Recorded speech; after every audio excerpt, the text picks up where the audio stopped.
फोर्सको बारेमा पढ्छौं, भिस्कोसिटीको बारेमा पढ्छौं, भिस्कोसिटीको कुराहरु आउँछ,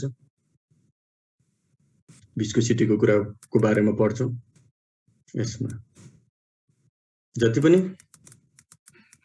भयो तिनीहरुको बारेमा यहाँ भिस्कोसिटी सबै भिस्कोसिटी, सरफेस टेन्सन, क्यापिल्यारिटी अनि आएर पछाडी आएर स्टोक्सको थ्योरम छ, स्टोक्सको ल छ यसमा।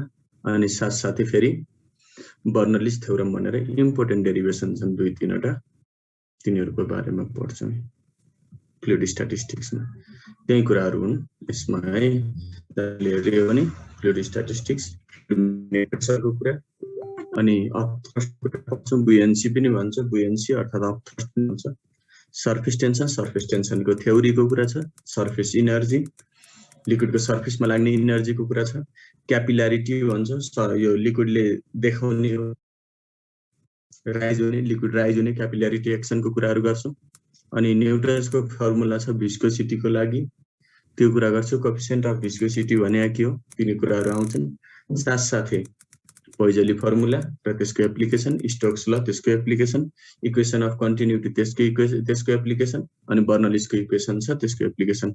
यहाँ स्टोक्स ल र बर्नलिस थ्योरम चाहिँ अलि बढी इम्पोर्टेन्ट पनि हुन्। फ्लुइड अलि लामो पनि छ, यसमा पनि धेरै न्युमेरिकलहरु छन्, सर्ट क्वेशन र न्युमेरिकलहरु लम्बसुट भइहाल्यो। सबै कुराहरु आउँछन् यो च्याप्टरमा, यो फ्लुइड स्ट्याटिस्टिक्सको बारेमा। अब हामी मेकानिक्समा यति तीनटा च्याप्टर मात्र हुन्, मेकानिक्सको च्याप्टर यति तीनटा हो। अब हिट एन्ड थर्मोडायनामिक्समा के छन् त त्यो कुरा गर्छौं। हिट एन्ड थर्मोडायनामिक्समा हामीले अलिकति पोर्सन फर्स्ट इयरमै पढेर आएका छौं। यसमा चाहिँ सेकेन्ड इयरमा थर्मोडायनामिक्सको पोर्सन छ। हिटको पोर्सन कमै छ, हुन हिटकै कुरा हो हुन त, तर हिटको पोर्सन बाहेक यता चाहिँ थर्मोडायनामिक्स पार्ट छ। थर्मोडायनामिक्स भने के हो त भन्दाखेरि हिटलाई इनर्जीमा कन्भर्ट गर्ने, वर्क डनमा कन्भर्ट गर्ने, हिट इनर्जीलाई वर्क डनमा कन्भर्ट गर्नेलाई भन्छौं थर्मोडायनामिक्स। थर्मो भनेको हिट, डायनामिक्स भनेको मोसन, हिटलाई चाहिँ वर्क डन गराउने। त्यो कुरा दुईटा ल छन् थर्मोडायनामिक्सको, फर्स्ट ल र सेकेन्ड ल छ। फर्स्ट लमा हिट इनर्जीलाई वर्क डनमा कन्भर्ट गर्ने विधिको मेथडको कुरा मात्र छ, प्रोसेसको कुरा मात्र छ। सेकेन्डमा फेरि यसको एप्लाइड पोर्सन छ। त्यही हिटलाई इनर्जीमा कन्भर्ट गरे हिटलाई चाहिँ वर्क डनमा कन्भर्ट गरिन्छ भने त्यो माध्यम के हो त, मिडियम, त्यो के कारण केमा देख्न सकिन्छ त, कहाँ एप्लाइड छ त, त्यही कुरा। इन्जिनहरुका कुरा सेकेन्ड इयरमा सेकेन्ड लमा, इन्जिनहरुका कुरा चाहिँ सेकेन्ड लमा, थ्योरीको कुरा, मेथडको कुरा, प्रिन्सिपलको कुरा चाहिँ फर्स्टमा। त्यही भएर दुईटा ल बनाएको छ। फर्स्ट ल अफ थर्मोडायनामिक्समा सिस्टमको कुरा भयो, work done during volume change हुँदा वर्क डन कसरी हुन्छ, हिट वर्कका कुराहरु, इन्टरनल एनर्जीका कुराहरु। फर्स्ट ल अफ थर्मोडायनामिक्स भनेर स्टेटमेन्ट नै छ। थर्मोडायनामिक्सका प्रोसेसहरु आइडियाबेटिक प्रोसेस, आइसोकोरिक, आइसोथर्मल र आइसोबेरिक प्रोसेस, यिनी चारवटै प्रोसेसहरु इम्पोर्टेन्ट छन्।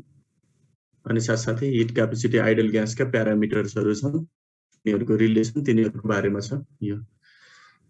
अनि सेकेन्ड लमा चाहिँ सेकेन्ड ल अफ थर्मोडायनामिक्समा फेरि इन्जिनहरुका कुरा मैले भने नि है, पेट्रोल इन्जिन अर्थात ओटो इन्जिन पनि भन्छौं, ओटो साइकल पनि भन्छौं, डिजेल इन्जिन अर्थात डिजेल साइकल पनि भन्छौं, कार्नोट इन्जिन, त्यो कुराहरु भइहाल्यो। रेफ्रिजरेटर, तिनीहरुको बारेमा इन्ट्रोपी र इन्ट्रोपीको बारेमा थोरै छ, इन्ट्रोडक्सन ओन्ली भनेर भनेको छ।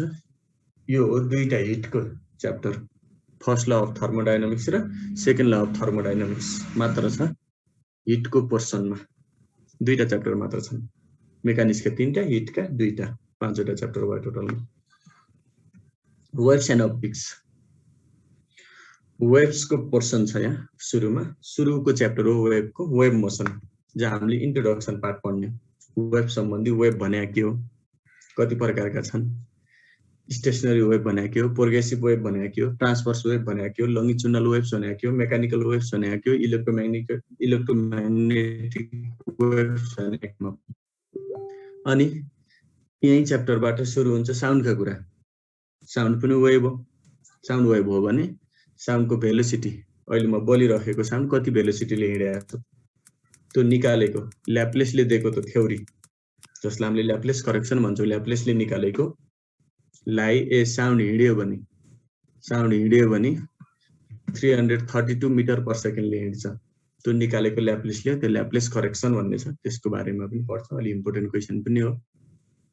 अनि भेलोसिटी अफ टेम्परेचरले प्रेसर र ह्युमिडिटीले के असर पार्छ, यो अर्को क्वेसन हो। यसरी वेभको बारेमा, वेभको बेसिक कुरा साथसाथै वेभको भेलोसिटीको कुरा, साउन्डको भेलोसिटीको कुराको बारेमा पढिन्छ। वेभको पहिलो च्याप्टर वेभ मोसन भनेर छैटौं च्याप्टरमा। सातौं च्याप्टर हो waves in pipes and string. पाइपहरुमा साउन्डहरु कसरी निस्किन्छ, वेभहरु कसरी फर्मेसन हुन्छ, ओभरटोन्स हार्मोनिक्स भन्छ। ओभरटोन्स हार्मोनिक्स भनिराखेका हुन्छ। पाइप्सहरुमा ओभरटोन्स हार्मोनिक्सहरु आउँछन्। ओपन पाइप, क्लोज पाइप भनेर दुई टाइपको पाइपहरु हुन्छ। बज्ने पाइपहरु, मुरली, बाँसुरी तिनी हुने एक्जाम्पल। तिनीहरुमा साउन्ड कसरी निस्किन्छ, वेभ कसरी बन्छ, त्यही कुरा। अनि स्ट्रिङको भाइब्रेसन छ। स्ट्रिङ भाइब्रेसन भयो भने साउन्ड निस्किन्छ। एक्जाम्पलको लागि सारङ्गी, गिटार तिनीहरुमा हेरियो भने के हुन्छ, स्ट्रिङ प्रयोग भएको छ, तार। त्यो स्ट्रिङहरुमा भाइब्रेसन कसरी निस्क्यो, कस्तो खालको वेभ निस्किन्छ तिनीहरुमा, तिनैको कुरा छ। के भयो,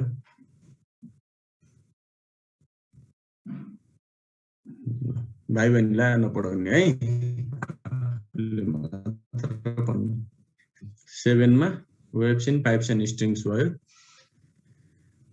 तिनीसँग पाइप्सहरुसँग जोडिएको वेभहरुको कुरा आयो। मैले भने नि क्लोज पाइप्सहरु, वेभ ओपन पाइप्सहरु हुन्छ। अलि इम्पोर्टेन्ट च्याप्टर पनि हो। अनि यसमा आउने ओभरटोन्स हार्मोनिक्सको कुराहरु यहाँ छन्। हार्मोनिक्स भनेको के हो तिनीहरु बुझिन्छ, यसमा आउँछ पछि कुराहरु। अनि स्ट्रिङको भाइब्रेसनको लहरु छ, तिनीहरुको बारेमा पढिन्छ 7 च्याप्टरमा, जसलाई हामीले waves in pipes and string पनि भनेर भनिरहेका हुन्छ। Waves in pipes and string भन्छौँ।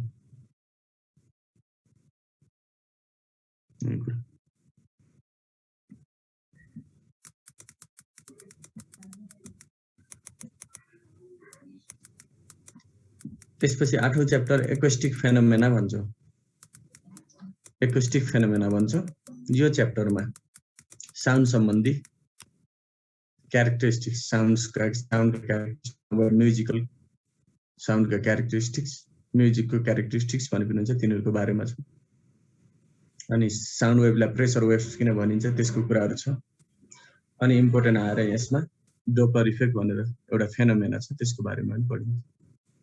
डोप्लर इफेक्ट भनेर छ। अनि साउन्डका क्यारेक्टरिस्टिक्सको कुरा छ, इन्टेन्सिटी, लाउडनेस, क्वालिटी र पिच भन्ने छन्। अनि प्रेसर, एम्प्लिट्युड, साउन्डलाई किन प्रेसर वेभ पनि भनिन्छ, डोप्लर इफेक्ट, तिनीको कुराहरु छ यसमा। तीनवटा च्याप्टर रहेछन् वेभका। यो अब लाइटको अप्टिक्स जान्नुस्।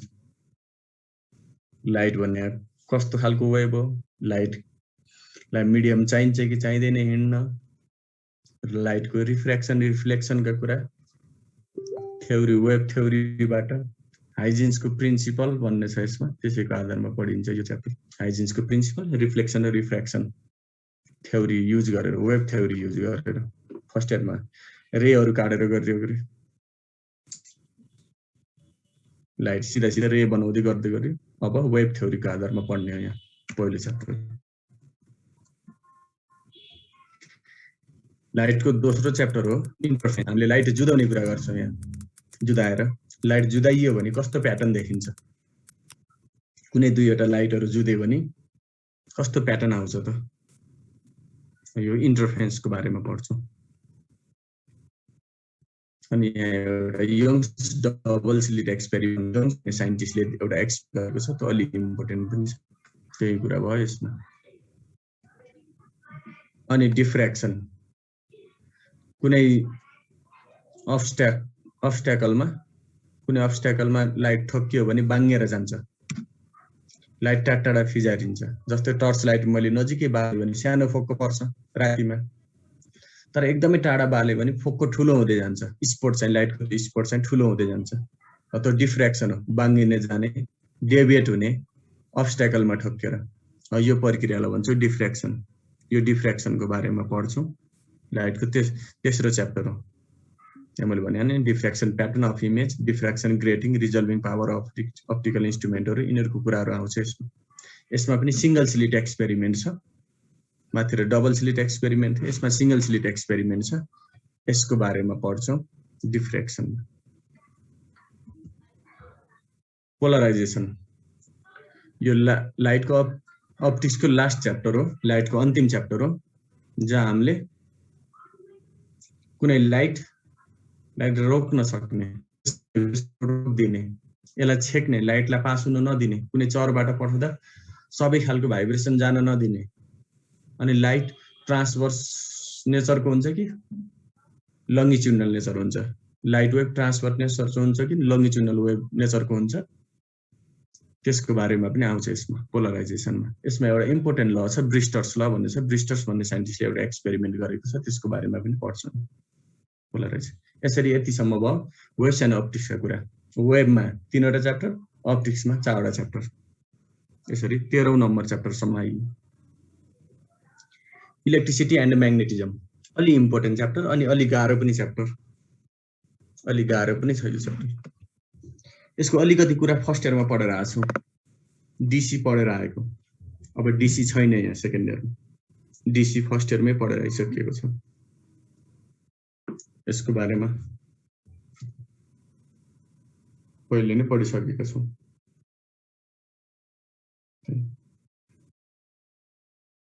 डिसीको बारेमा अब यसमा सुरु सर्किटबाट धेरै प्रकारका सर्किटहरू भेटिन्छन्, तिनीहरूलाई जोड्ने जोडी जोडी फरक फरक खालको सर्किटहरू बनाएको छ। कसैले रेजिस्टेन्सहरू नाप्छ, कसैले करेन्ट भोल्टेजका कुराहरू नाप्छन्, तिनी कुराहरू आउँछन्। यसमा व्हिटस्टोन ब्रिज भन्ने कुरा छ, व्हिटस्टोन ब्रिजको कुराहरू छ। अनि किर्चफ्स ल, ओम्स ल पढे जस्तै किर्चफ्स ल भन्ने छ, त्यही ओम्स लको सट्टामा आएको ल पनि हो किर्चफ्स ल। त्यसको कुरा ग्याल्भानोमिटर, भोल्टमिटर, एमिटरका कुराहरू छन्। सुपर कन्डक्टर, पर्फेक्ट कन्डक्टर्सहरूको कुरा छ, ओम मिटरको कुरा छ, जुल्स लका कुराहरू छन्।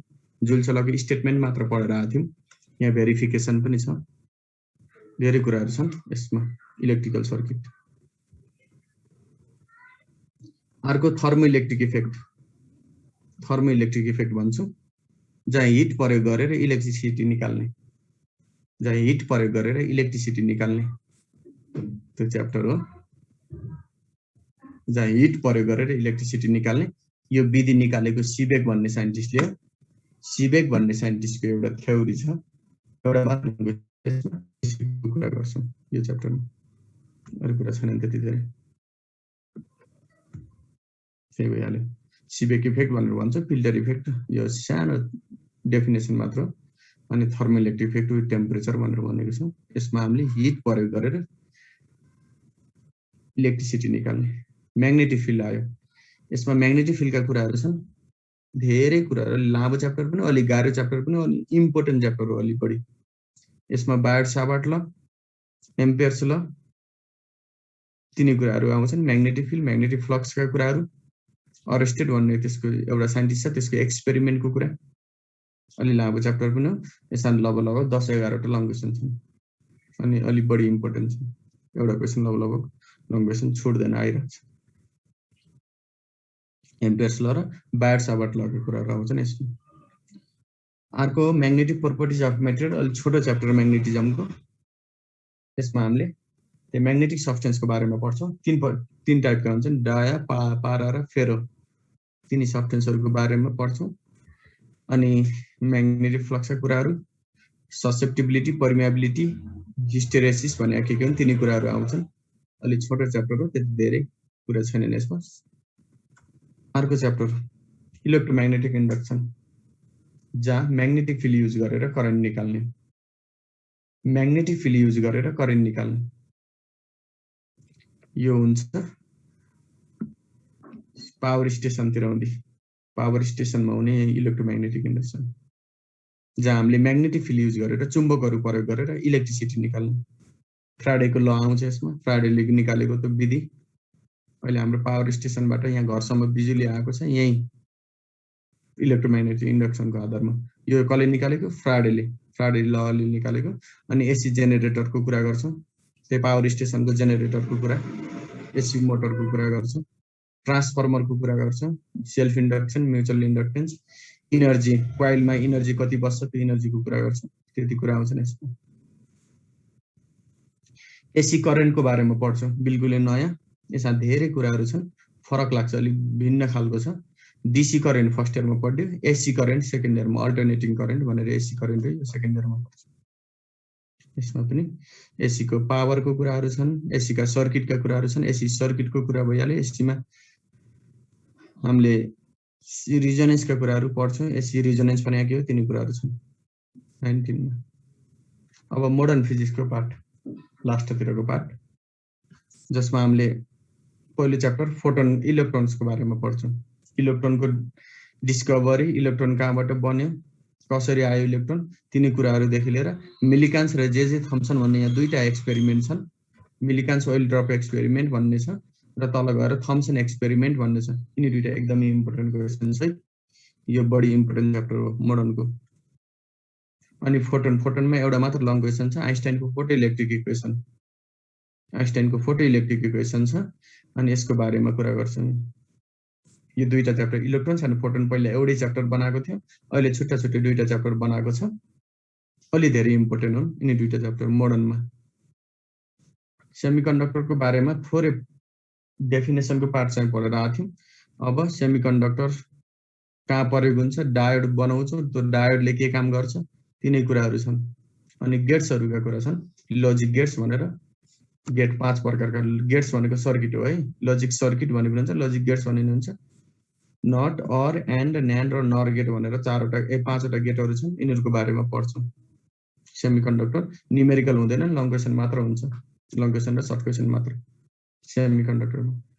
क्वान्टाइजेसन अफ इनर्जी, यसमा पहिले पढेका कुराहरू आछन्, केमिस्ट्रीमा पढेका कुराहरू आछन्। बोर्सको थ्योरी छ, बोर्सको थ्योरी, त्यसपछि स्पेक्ट्रल सिरिजहरू छन् जुन पढेर आइएको छ, एक्साइटेसन र आयोनाइजेसन पोटेन्शियलहरू छन्।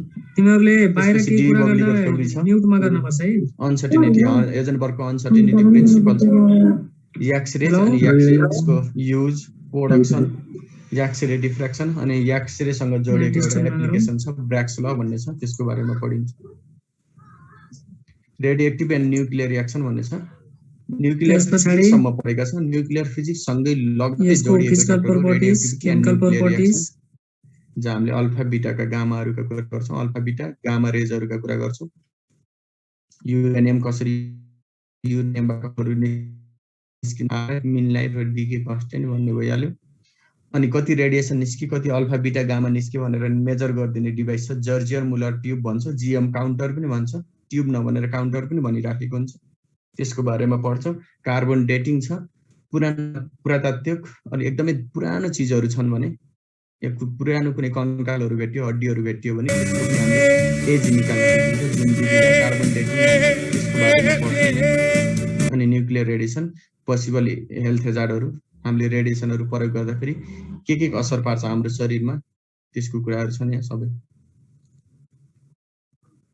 अनि रिसेन्ट ट्रेन्ड इन फिजिक्स भनेको छ, जसमा सेस्मोलोजी भनेर हालिदिएको छ, जुन अर्थक्वेकमा निस्किने सेस्मिक वेव्स, त्यही वेव्सको बारेमा पढ्छौँ यसमा। सेस्मोलोजी भनेर भन्छ, जुन अर्थक्वेक हुँदाखेरि निस्किने वेभ हो, जसलाई सेस्मिक वेभ भन्छौँ, अनि त्यही सेस्मिक वेभको बारेमा पढ्छौँ। यहाँ दिएको छ railing and Labs waves, internal वेव्सहरू दिएको छ, यास एन्ड पी वेव्सहरू भनेको छ।